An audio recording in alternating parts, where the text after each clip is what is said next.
شەشەم کۆنگرەی ڕێکخراوی قوتابیانی کوردستان بە بەشداری نزیکەی 170 ئەندام لە هەڵەبجە بەڕێوەچوو.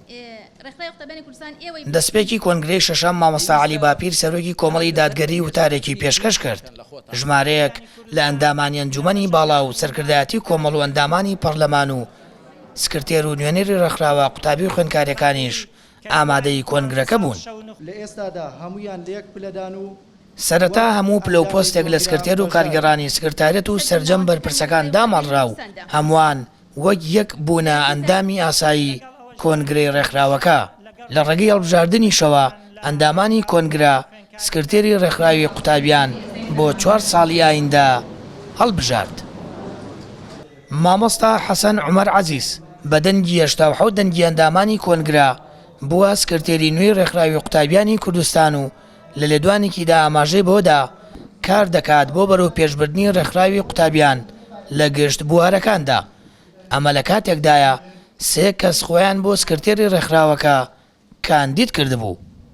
طموحی ئەمە ئەوەیە کە بتوانین ئینشاڵڵا لە ئایندەدا فشار دروست بکەین کە بواری پەروەردە و فێرکردن و زیاتر گەشە پێ بدەین و خوێندن لە هەرێمی کوردستاندا ببینەوە پاڵپەش بۆ وەزارەتی پەروەردە و ئەوەی بتوانین ئاستێکی باش و خوێندن لە هەرێمی کوردستاندا بگەینەوە ئاستێکی باش و تەمەنا دەکەم ئەم گۆڕانکاریە بێتە علاقاتێکی گەورە و پەیوەندی لەگەڵ ڕێکخراوەکانی قوتابیان و خوێندکاران و بتوانین لە ئایندەدا فدراسیۆنی ڕێکخراوە قوتابی خوێندکارەکان کارە بکەینەوە بۆی خزمەت بە پرۆسەی پەروەردە و فێرکردن بکەین لە هەرێمەکەماندا ئینشاءڵڵا. ئەندامانی کۆنگرەی شەشەمی ڕێکخراوی قوتابیانی کوردستان بۆ 4 ساڵی ئایندەی کاری ڕێکخراوەکەیان هیوای نوێبوونەوە بەرەو پێشبردننی زیاتری بوارەکانی پەروەردە و فێرکردن و ڕۆشنبیری دەخوازم.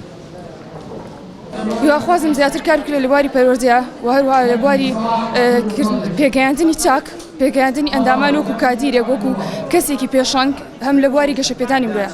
هیویدارم نوکە وێڤە ئەفساڵت بهێن ئینشاءڵڵا پتر ئەکوبێنێ پروژێت باشتر خزمەتە ملەتێمە و خەڵکێمە و ئەف خەڵکی وەسام زڵم لێ تێدەکردن و هەمە ڕەخفە ڕاستیەت بێبارە بووی ئینشاءڵڵا من بۆیەهەی ئەف کەسێت vێر کۆنگرایدا باشدار بخڕم و بێت دڵسۆزن ئینشاءڵڵا.